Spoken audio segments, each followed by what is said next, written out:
지식에서 실존으로 라고 하는 제목으로 오늘 하나님 말씀 전하기를 원합니다. 아마 여러분들이 많이 들어본 예화 중에 하나일 거라고 짐작됩니다. 1859년에 찰스 블론딘이라고 하는 사람이 나야가라 폭포를 외줄타기로 건너겠다고 뉴욕타임즈 신문에 광고를 합니다. 이 광고를 보고 5,000명이 넘는 사람들이 나야가라 폭포 주위로 몰려들었습니다.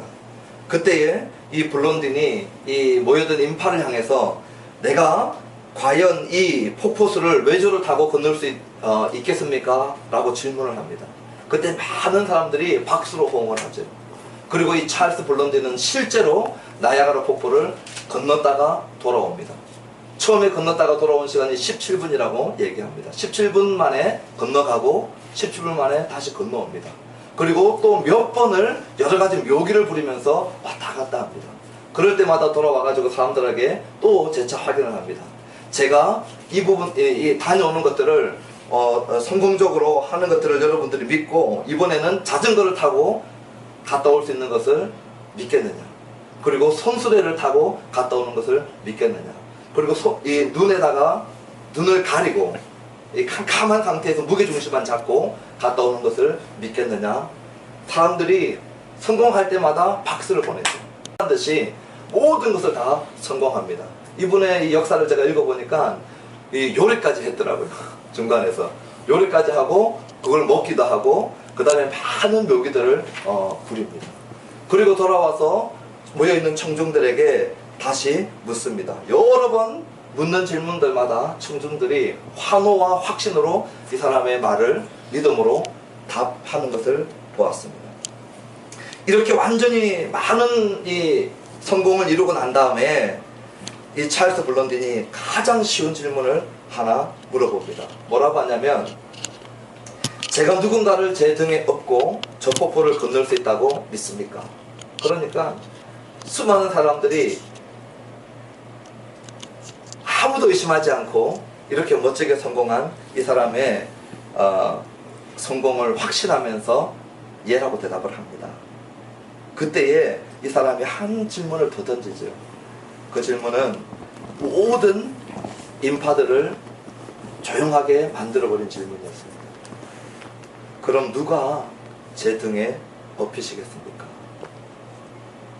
제가 누군가를 등에 업고 저 폭포를 건널 수 있다고 믿으십니까? 라고 하는 질문에는 다 예! 라고 동의를 했는데, 그럼 누가 제 등에 업히시겠습니까? 그렇게 했을 때에 5,000명의 인파는 쥐죽은 듯이 조용해졌어요. 침묵 그 자체였습니다. 지식으로 이 사람이 갈 수 있다는 것을 완전히 믿고 동의했지만 정말로 자기의 믿음이, 자기의 한 다리를 그 사람에게 올려놓을 수 있는 믿음까지는 가지 못한 상태였죠. 지식으로는 동의하지만 실존이 되지 않은 상태입니다. 실제가 되지 않았어요.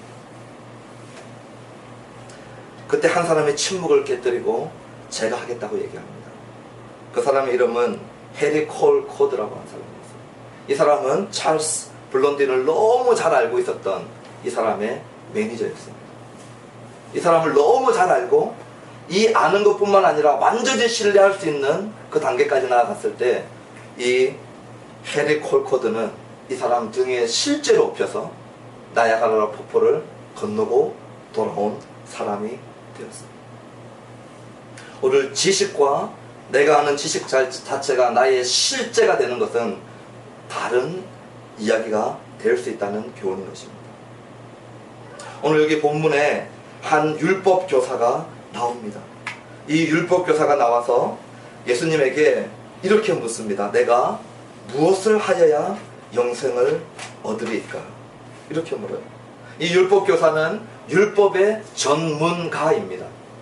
모세의 율법에 정통한 사람이죠. 그리고 이 사람은 전문가로서 활동을 하고 있었던 사람입니다. 예수님은 갈릴리에서 내려온 지방 출신의 아주 젊은 선생이거든요. 이 율법 교사하고 이 커리어를 비교해 보면은 비교가 되지 않죠. 그런 이 지방 출신의 갈릴리의 젊은 선생 앞에 이 율법 교사가 와서 내가 무엇을 하여야 영생을 얻으리까 물어요. 그때 예수님께서는 직접 답하지 않으시고 이번에는 율법교사에게 답하게 만듭니다. 너는 어떻게 읽느냐? 율법에 뭐라고 기록되어 있느냐라고 율법교사에게 물어요. 그때 이 율법교사가 뭐라고 얘기하냐면 내 마음을 다하며 목숨을 다하며 힘을 다하며 뜻을 다하며 주 너의 하나님을 사랑하고 또한 내 이웃을 내 자신과 같이 사랑하라 라고 답합니다. 이 답은 그 당시 예수님 당시 1세기의 사람이라면 전부 다 유대인이라면 전부 다 고백해야 될 정답이었어요. 신명기 6장 5절의 말씀, 그리고 레위기 19장 18절의 말씀, 이 구약 성경의 핵심되는 정답을 이 사람이 얘기합니다. 근데 이 사람의 얘기를 예수님께서 들으시고 맞다라고 인정해 주셔요. 인정해 주시는데 문제는 오늘 이 율법교사가 예수님에게 이 질문을 한 의도가 뭐냐면 정말로 내가 영생을 얻고 싶어서 진정으로 영생을 구하는 진리를 탐구하는 질문이 아니라 25절에 보면 뭐라고 얘기합니까? 예수를 시험하여 이 질문을 하는 거죠. 자기는 정통이라는 것이죠. 자기는 우리나라의 정통신학교를 나오고 장자교단에 속해 있고 이 정통인데 예수님 당신이 지금 시골 출신의 갈릴리 출신의 이 교사 주제에 많은 사람들을 몰고 다니는데 너의 신학이 정통인지 아닌지 한번 시험하는 것이에요. 그래서 예수님에게 나와서 그 당시에 모든 사람이 정통이라고 하는 이 답을 예수님이 하나 하지 않나를 시험해 보고 있는 그런 모습입니다. 그때 예수님께서 네 답이 옳도다 하시면서 옳다라고 인정해 줄 뿐만 아니라 아주 빈틈없는 대답을 하십니다. 그 대답은 뭐냐면 이를 행하면 살리라. 네가 이를 알고 있으면 살리라가 아니라 네가 이를 지식적으로 동의하고 있고 암기하고 있으면 살리라가 아니라 우리 주님이 빈틈없는 대답을 하시는데 그것은 뭐냐면 이를 행하면 살겠다라고 말씀하십니다. 우리가 신구약 성경을 읽을 때마다 아는 것이 있어요. 그것은 뭐냐면 영생을 얻는 방법으로 율법을 지키는 것으로 율법을 지킴으로 영생을 얻게 하지는 않으셨어요. 율법을 지킴으로 생명이 연장되는 차원에서의 생명을 주겠다라고 하는 것은 구약에 많이 등장합니다. 장수와 관련되어져서 이 땅에서의 생명을 누림으로 생명을 주겠다라고 하는 차원에서 살겠다라고 하는 구약에 많이 등장합니다.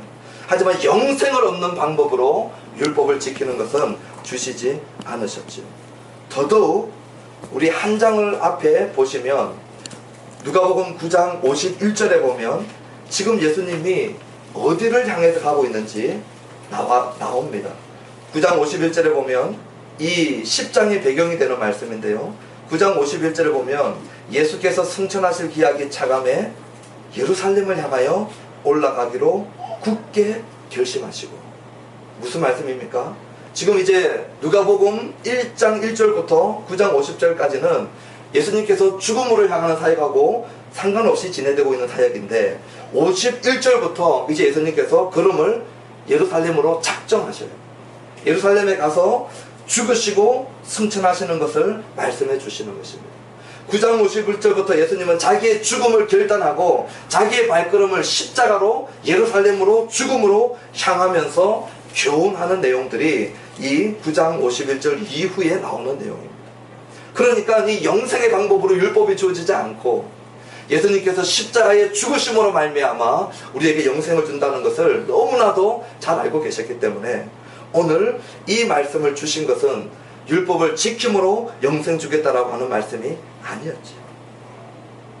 예수님께서 네 지식으로 영생을 얻는 것이 아니라 실존이 되지 않는 지식으로는 생명이 없다는 것을 말씀하시는 것입니다.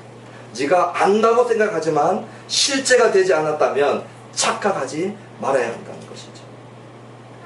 이것도 모르고 이 율법교사는 그 다음에 뭐라고 물어보냐면 자기 자신을 옳게 보이게 하기 위해서 또 한 가지의 질문을 더 하게 되는 내용이 보여집니다.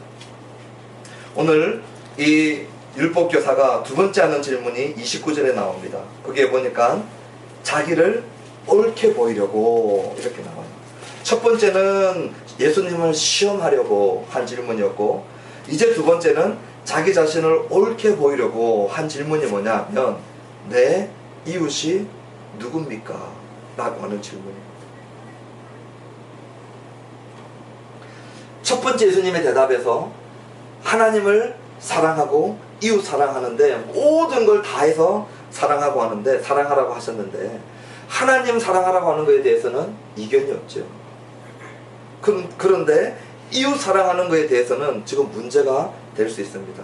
오늘 저와 여러분들이 이 성경을 읽을 때, 아니 하나님 사랑하고 이웃 사랑하는 부분에 있어서 이 이웃 사랑하는 것이 무슨 문제가 되겠느냐, 아무 문제가 되지 않을 것 같지만, 예수님 당시에, 지금 이 율법교사가 예수님에게 질문하고 있는 당시에 이 이웃 사랑하는 문제는 아주 민감한 문제였어요. 왜냐하면 그 당시에 이 유대인들에게 있어서 이웃은 누구였냐면 자기 가족과 친족, 그리고 자기 친구들이었어요. 그러니까 유대인들에게 있어서 이웃은 누구냐 하면 자기 동료 이스라엘 사람들만이 이웃이었어요. 이방인들은 자기 이웃이 아니었습니다. 자기 유대 동족들만이 이웃이었는데, 유대 동족 중에서도 창녀나 세리나 죄인들은 이웃이 되지 못했어요. 그래서 그들과 함께 식사를 하거나 밥을 먹는 것은 허락되지 않았죠. 그러니까 이 이웃이 누구냐 하는 문제는 아주 민감한 문제였어요. 이 율법교사가 예수님에게 지금 물어보는 질문은 아주 민감한 질문이죠. 예수님, 그러면 이웃이 누굽니까? 이 율법교사는 당연하게 동료 이스라엘 사람들이라고 하는 것을 기대하고 물었던 질문이었어요. 왜냐하면 첫 번째 질문에 예수님께서 답을 잘 해주셨거든요. 그런데 두 번째 질문에 예수님께서 답을 잘 할 줄 알았는데 완전히 유대인들의 통념을 깨뜨리는 답변을 예수님께서 하십니다. 그 이웃이 누구냐라고 하는 답에 예수님께서 오늘 우리가 잘 아는 선한 사마리아인의 얘기를 시작하십니다. 오늘 이 말씀을 시작하시면서 예수님이 이 한 사람이 등장합니다. 이 사람은 예루살렘에서 여리고로 내려간다고 얘기했어요. 여리고는 이 해발이 예루살렘보다 한 1000m 정도 낮습니다. 그러니까 예루살렘에서 여리고로 내려가는 것은 정말로 내려가는 길이에요. 그런데 이 길은 아주 이 험하고 사막 같은 지역이고 광야 같은 지역이에요. 그리고 여기에는 실질적으로 강도들이 많이 이 강도짓을 했던 지역입니다. 그래서 그 당시에 예루살렘에서 여리고로 내려가는 길에 별명이 붙었는데, 그 길은 뭐냐면 피의 길 또는 붉은 길로 불려졌던 것이에요. 예루살렘 경찰들이 정말로 근무하기 싫었던 것이에요. 완전 무장하고 들어가기도 싫었던 것이에요. 험했던 지역이죠. 피의 길로 붉은 길로 불려졌던 이 지역에 이제 어떤 한 사람이 내려가고 있습니다. 우리가 이 사람이 유대인이라고 하는 것을 추정해 볼 수 있어요. 왜냐하면 우리가 이 우리나라 일간지를 읽을 때 거기에 등장하는 사람들이 한국 사람 누구라고 밝히지 않지요. 만약에 일본인이나 중국인들이 와서 어떤 일들을 행할 때 그 사람들이 사건 사고를 저지르면 우리가 이 사람은 중국인 누구, 아니면은 조선족 누구, 심지어는 아니면은 뭐 중국 사람 누구 이렇게 얘기합니다. 한국 사람들에 대해서는 그 사람의 국적을 우리 신문에 올리지 않죠. 여기 어떤 사람은 유대인이었기 때문에 이 사람에 대한 국적을 밝히지 않습니다. 우리가 유대인으로 보는 것은 어려움이 없는 것 같아요. 이 어떤 한 제가 말씀을 지금 잘못하고 있죠. 예, 어떤 한 사람이 지금 내려가고 있는데 강도 만나서 지금 죽은 사람, 이 사람이 유대인인 것은 우리가 추정해 볼 수 있습니다. 만약에 딴 사람이었다면은 이 누가복음이 얘기했을 것이에요. 그러나 얘기하지 않기 때문에 이 어떤 한 사람이 강도를 만났는데, 이 강도 만난 사람의 지금 상태가 어떻느냐 하면은 옷을 다 벗겨지고 때려 거의 죽은 것 같이 된 상태입니다. 그 당시에 옷은 귀했고 또 가치가 나갔고 도둑들이 우리 같으면 지금 옷을 훔쳐가는 일은 별로 없을 텐데 다이아몬드나 귀중품을 훔쳐갈 텐데 그 당시에는 이 옷이 귀중품이었어요. 그래서 이 옷을 벗겨서 가고 그리고 때려 눕혀서 거의 죽은 것처럼 된 상태가 되었습니다. 이것이 왜 중요하냐면 오늘 이 이웃이 누구냐라고 하는 이 상태에 있어서 그 당시에 사람의 신분을 측정하는 길이 있었는데 그것은 두 가지였어요. 그 두 가지였는데 무엇으로 그 사람을 측정했냐면 하나는 억양으로 측정했어요. 그리고 또 하나는 옷으로 그 사람의 신분을 측정했습니다. 이 사람의 신분이 어느 정도 되는지는 억양으로 측정했어요. 그래서 기억나십니까? 베드로가 이 여종 앞에서 예수님을 부인했을 때 여종들이 베드로의 억양을 듣고 너 갈릴리 사람이구나 그랬거든요. 억양으로 갈릴리 어부인지 아닌지 대충 파악이 되는 것이에요. 그리고 어떤 말을 쓰느냐로 신분이 파악이 됐었습니다. 예루살렘 지역에 사는 사람들은 히브리어를 주로 썼어요. 갈릴리 지역에 사는 사람들은 아람어나 아니면 시리아어를 썼어요. 시리아 말을 썼습니다. 그리고 입었던 옷을 통해서 그 사람의 신분들을 아주 노골적으로 표시하고 살았던 그런 시대였죠. 지금도 우리가 입은 옷으로 많이 평가를 받는데 그 당시에는 확실하게 신분 구분을 옷과 말, 억양으로 하던 때였습니다. 오늘 이 반쯤 죽은 사람이 옷까지 벗겨진 것은 뭘 얘기하냐면 이 사람의 신분을 알 길이 없는 것이에요. 옷으로도 말로도 측정할 수가 없는 것이에요. 왜냐하면 의식이 거의 죽은 상태가 되었기 때문에 대화 불가능. 그 상태에서 이제 예수님이 첫 번째 등장인물을 말씀하시는데 제사장을 얘기합니다. 오늘 이 제사장은 예루살렘에서 자기의 임무를 마치고 여리고로 내려가는 사람이에요. 여리고 근처에 제사장들의 숙소가 있었습니다. 그래서 이제 제사장은 자기의 직무를 예루살렘에서 마치고 여리고로 내려가고 있죠. 그럼에도 불구하고 이 사람을 만났을 때 주저하지 않고 이 사람을 피해서 가버립니다. 만약에 거꾸로 여리고에서 예루살렘에서 제사장 직무를 감당하기 위해서 올라오고 있었던 사람이라면 피해가야 될 이유가 성립이 될 수도 있어요. 왜냐하면 죽은 자를 만지면 부정하기 때문에 그렇습니다. 그리고 제사장이 자기를 부정하게 하는 것은 큰 죄였기 때문에 우리가 이해해 볼 수 있었어요. 그러나 오늘 이 제사장은 자기의 임무를 마치고 예루살렘에서 여리고로 내려가는 제사장이었어요. 그럼에도 불구하고 그를 보았지만 그냥 피해갔어요. 이제 두 번째 등장인물이 나타납니다. 그 사람은 레위인입니다. 제사장만큼은 엄격하지는 않지만 역시 자기 자신을 부정한 것에서부터 피해야 될 제사장들이었죠. 이 성전에서 찬양의 이 임무를 많이 감당했던 사람들이 이 레위인들이었습니다. 자기 아마 제사장도 피해갔던 길이라 레위인은 우리 제사장도 피해간 길인데 아마 자기도 이 합리화하면서 피해갈 수 있지 않았겠나 생각합니다. 자기도 부정한 것들로부터 깨끗하게 자기 자신을 보호해야 되기 때문에 피해갔을 것이에요. 이제 예수님이 세 번째 등장인물을 말씀합니다. 자, 첫 번째가 제사장이에요. 두 번째가 레위인입니다. 그러면 세 번째는 뭐냐면은 유대인 평신도가 나와야 될 차례예요. 유대인 제사장이 나왔죠. 유대인 레위인이 나왔습니다. 이제 세 번째 유대인 평신도가 나와서 아주 멋지게 유대인 목사님과 전도사님이 하지 못했던 일을 평신도가 반전을 일으키는 것을 기대하고 듣고 있는데 유대인 평신도가 아니라 뜬금없이 사마리아인이 등장합니다. 이 사마리아인의 등장은 오늘 저와 여러분들이 충격을 받고 읽어야 될 내용입니다. 오늘 이 당시에 이 율법교사와 이 말씀을 읽고 있었던 사람들은 정말 큰 충격이었어요. 제가 이 패러디를 해보자면 뭐 가능한지 모르겠어요. 이런 것입니다. 이 구제받아야 할 사람이 엎드려서 죽어가고 있는데 목사가 그냥 지나가는 것이에요. 교회 직분을 맡은 장로들이 지나가는 것입니다. 전도사님들이 그냥 지나가는 것이에요. 그래서 그러면 평신도들이 와가지고 도와줄 줄 알았는데 평신도가 온 게 정도가 아니라 이 스님이 와가지고 도와주는 거죠. 독도 경비대 대원이 거의 죽게 생겼어요. 독도 경비대 대장이 와서 도와줄 줄 알았는데 그냥 지나가요. 독도 경비대 소대장이 와서 도와줄 줄 알았는데 그냥 지나가요.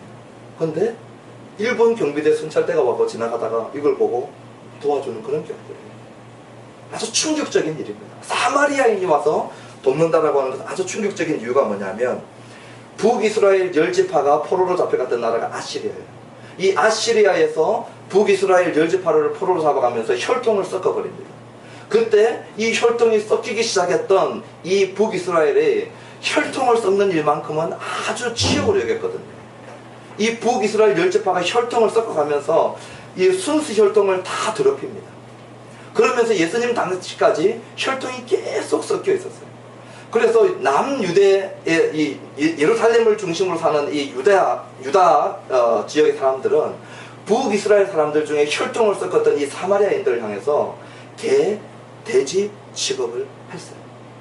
그리고 그들의 공식적인 회당의 예문들을 읽어보니까 실질적으로 사마리아인들과 밥을 같이 먹는 자들은 돼지하고 밥을 같이 먹는 것이라고 공식적으로 가르치고 선포했었어요. 치욕으로 여겼어요. 그러니까 이 사마리아 이 사람들은 자기 자신도 이스라엘 백성들의 피를 갖고는 있는데, 이 남유다 지역 사람들이 너무 개취급하고 돼지 취급하니까 예루살렘에서 성전을 짓고 있는 저들만 예배드리는 것이 아니라 게르심산에서 자기들도 자기 나름대로 성전을 짓고 예배를 드려버렸어요. 그리고 구약 성경 중에 모세 오경만을 인정하고 나머지 구약 성경을 인정하지 않았습니다. 왜 그랬을까요? 모세 오경은 인정했어요, 사마리아인들이. 그러나 그 다음에 나오는 구약 성경은 인정하지 않았어요. 왠지 아십니까? 그 다음에 나오는 구약 성경은 다윗의 자손들로 이어지는 이 유다 지파들과 연결되어지는 내용들로 많이 흘러가고 있거든요. 예루살렘의 성전 중심, 그리고 다윗의 혈통을 이은 메시아가 나온다라고 하는 다윗의 혈통들로 이어가고 있기 때문에 남유다와 연결된 나머지 구약 성경들을 혐오했어요. 싫어했습니다. 그래서 그 이전까지인 모세 오경만을 붙들고 있었어요. 그러니까 사마리아인들과 이 유대인들과의 아주 이 큰 갈등과 다툼은 우리가 짐작해 볼 수 있죠. 이 잘 알고 있는데 오늘 예수님이 세 번째 등장인물에 뜬금없는 사마리아인을 말씀하고 계시기 때문에 오늘 이것이 충격적이라고 하는 것입니다. 더 충격적인 것은, 여러분이 저와 성경을 1년 이상은 이 앞뒤 문맥을 빼놓을 수 없기 때문에 여러분들이 참으셔야 돼요.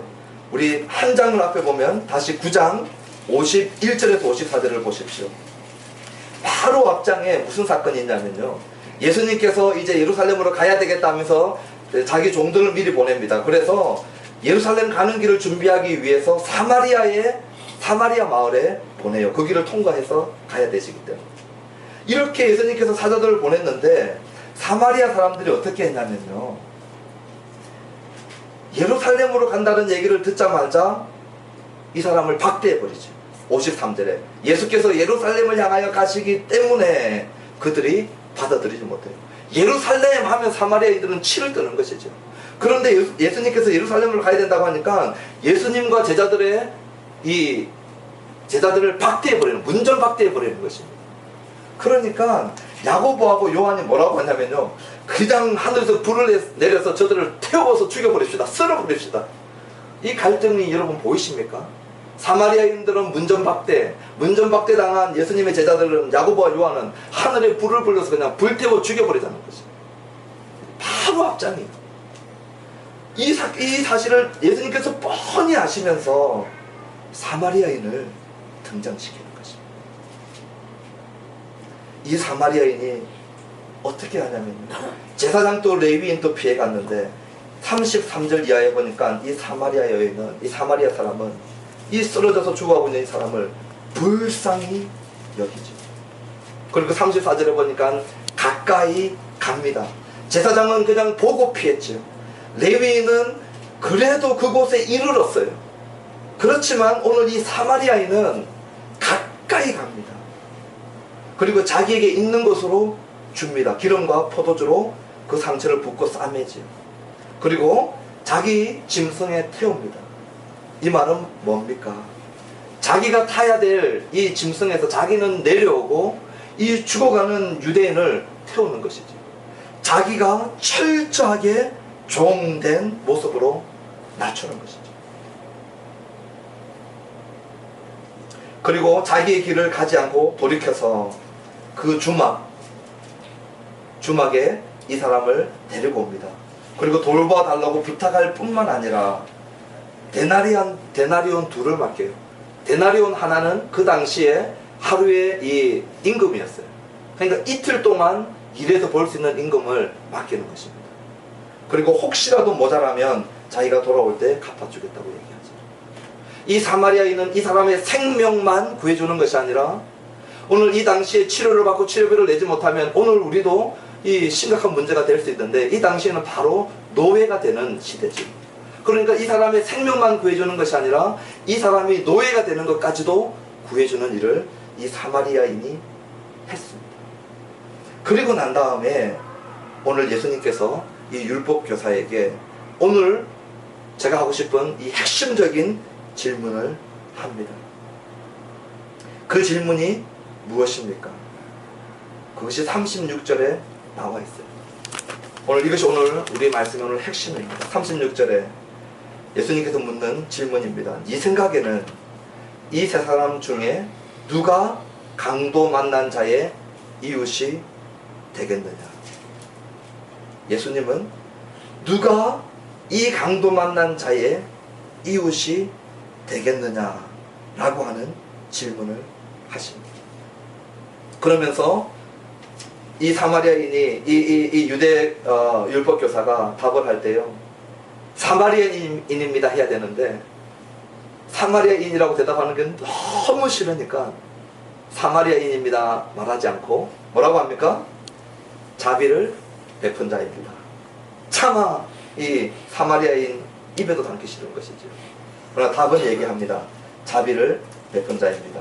우리 주님이 말합니다. 너도 가서 이와 같이 하라.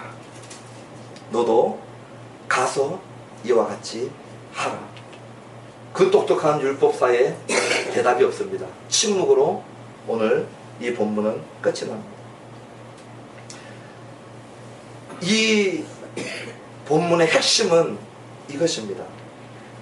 그 핵심은 뭐냐 하면 예수님께서 말씀하셨어요. 율법사의 질문은 누가 이웃입니까?를 물었어요.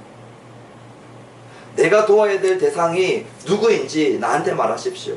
이 누가 나의 이웃이냐를 묻습니다. 누가가 중요해. 누가. 내가 알기로는 내가 원하는 이스라엘 동료들인데 누가 이웃이냐가 중요한데 예수님은 무엇이 중요하냐면 어떤 이웃이 될 것이냐 하는 것이 중요하다는 거죠.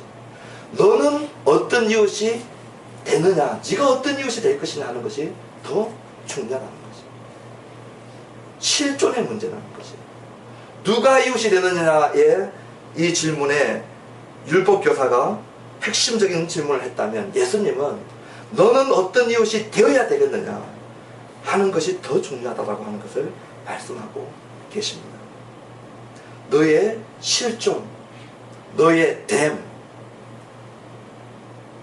너의 암보다 너의 됨이 더 중요하다라고 하는 것이 오늘 예수님의 핵심입니다.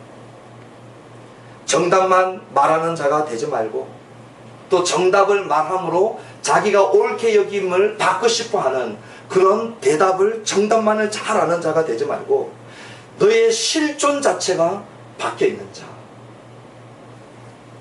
너의 존재적인 변화가 있는 자, 정말로 사마리아인이라 할지라도 도울 수 있는 존재적 변화가 되어 있는 자, 존재적으로 변화된 자, 예수님께서 우리가 실존적으로 변화되어 있는 자가 되기를 원하시는 말씀이라는 것을 오늘 이 본문을 통해서 말씀해주고 있다고 생각됩니다.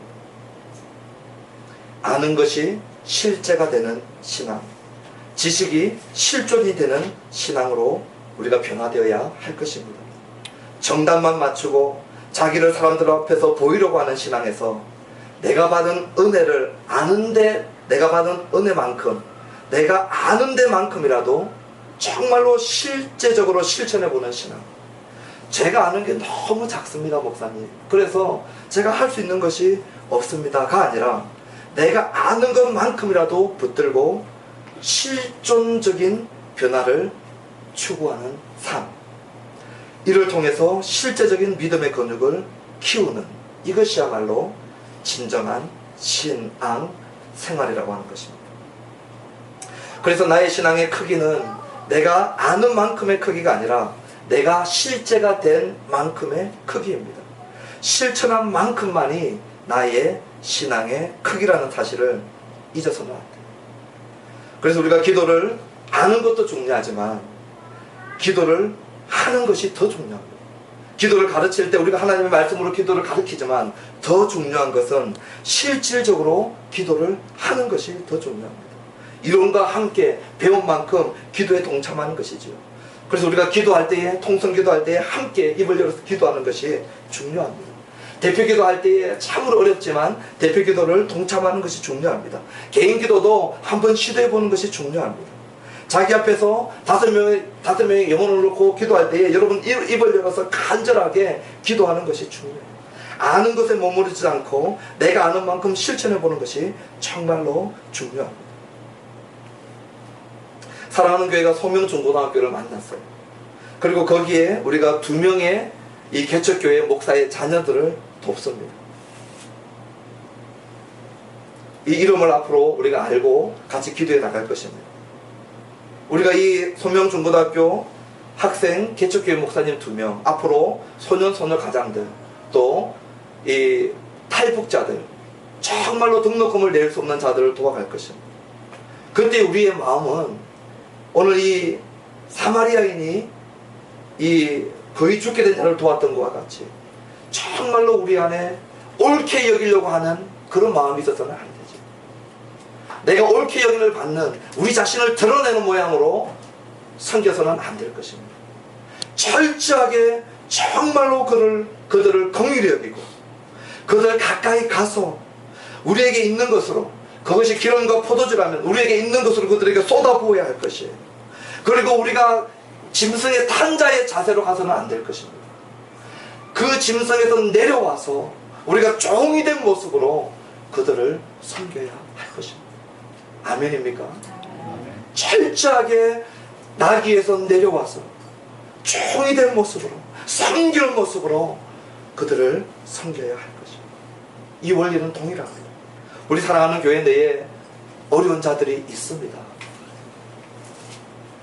우리 사랑하는 교회 안에 어려운 자들이 있다고. 그들을 긍휼히 여기고 그들 가까이 가서 내게 있는 곳으로 쏟아붓고, 그리고도 내가 옳게 여김을 받겠다고 하는 마음을 버리고 도끼로 찍어서 버리는 것이에요.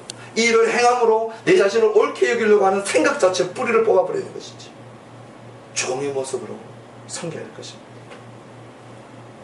우리 가족 친지들 중에 어려움을 당하는 자들은 없습니까? 있어요. 있습니다. 우리 주위에 아는 분들 중에 어려움 당한 자들 없습니까? 있어요. 여러분 아파트에 청소하시는 분들 있지 않습니까? 있어요. 우리가 종된 모습으로 우리에 있는 것으로 도울 수 있는 만큼 돕고 불쌍히 여기되 결단코 우리 자신을 이것을 공로로 삼아서 의로 여기는 일은 없어야 할 것입니다. 이제 말씀을 맺습니다. 이런 일들을 감당하는 일에 있어서 찰스 블론딘이 자기에게 업혀서 이 나야가라 폭포를 건너갈 때 자기에게 업혔던 이 헨리 콜코드에게 한 말을 제가 읽고 깜짝 놀랐습니다. 이 블론딘이 콜코드에게 나야가라 폭포를 건너갈 때 뭐라고 얘기하고 건너갔냐면 이렇게 얘기했습니다. 제가 영어로 된 것을 번역할게요. 이 한 가지를 부탁을 합니다. 무슨 부탁을 하냐면 내가 흔들리면 당신도 따라서 흔들리십시오.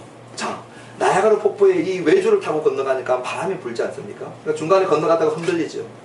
블론딘이 내가 흔들리면 당신도 따라서 흔들리십시오. 절대로 혼자 균형을 잡겠다는 시도조차도 하지 마십시오. 만약 당신이 혼자 균형을 잡겠다고 시도하는 그 순간 우리는 둘 다 죽음의 낭떠러지로 떨어질 것입니다. 그러면서 이렇게 이 말을 마칩니다. 지금 이 시간 당신은 헨리 콜코드가 아니라 찰스 블론딘입니다.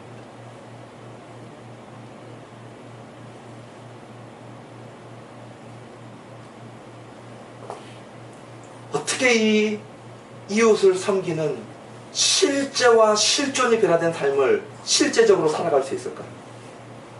헨리 콜코드로서는 살아갈 수 없어요. 헨리 콜코드가 되어서는 나야가라 폭포를 절대 못 건넙니다. 헨리 콜코드가 자기 혼자 자기 마음대로 이렇게 해야 되겠다라고 균형을 잡는 순간 죽음이죠. 그러나 찰스 블론딘과 하나가 되어졌을 때, 블론딘이 건너게 할 때, 블론딘이 흔들릴 때 같이 흔들리고, 블론딘과 하나가 되었을 때 성공할 수 있습니다. 오늘 이 시간부터 우리의 냄새나고 병든 자아는 죽고 그리스도가 우리 안에서 사시는 삶이 되어질 때, 나의 삶은 더 이상 나의 것이 아니라고, 나를 통하여 내 안에 사시는 그리스도가 살게 하는 삶이라고 우리가 고백할 때, 내가 죽고 그리스도가 사는 삶만이 진정으로 사랑하며 섬길 수 있는 삶을 살아갈 수 있습니다. 십자가에서 예수님만 죽은 것이 아니라, 십자가에 예수님만이 달린 것이 아니라 예수님과 함께 나의 자아도 죽었다는 사실을 기억합시다. 우리가 십자가를 바라볼 때 예수님만 보였던 분들은 오늘 이 시간 이후에 우리의 옛 자아도 보여야 됩니다. 아멘. 우리의 자아도 십자가에서 예수님과 함께 죽었다고 바울은 분명히 말씀하고 있어요. 여기에 비밀이 있습니다. 여기에 비밀이 있어요. 어떻게 지식에서 실존이 되느냐? 예수님과 함께 내가 죽은 것을 알고 여기는 자가 가능합니다. 예수 안에 죽고 내 안에 예수로 살게 할 때에 진정한 강도 만난 자의 이웃이 되는 삶 살아갈 수 있습니다. 지식이 아니라 실존이 되는 삶, 알미 아니라 됨이 되는 삶 살기를 주님의 이름으로 축원합니다. 기도하겠습니다.